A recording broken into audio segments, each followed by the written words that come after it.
Three more gateway horror films that I always recommend to folks who are either looking to get into horror or are just looking for something scary to watch during the Halloween season. First up's going to be Ouija, Origin of Evil, and for the love of God, make sure it's Origin of Evil and not just Ouija. That's the original, and it's atrocious. This is an earlier Mike Flanagan flick about a family who thinks they're talking to a deceased loved one through a Ouija board, but naturally, it's something much more sinister. This one's just a blast to watch. It's got some solid scares and some very familiar Flanagan casting choices.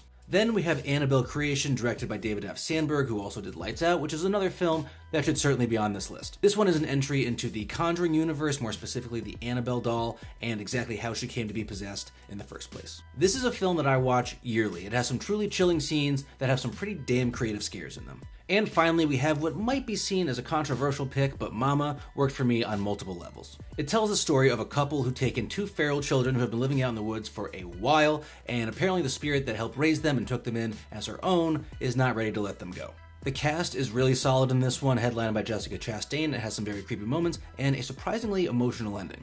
But those are three more horror flicks that I recommend to basically everyone. Let me know where your go-to horror films are.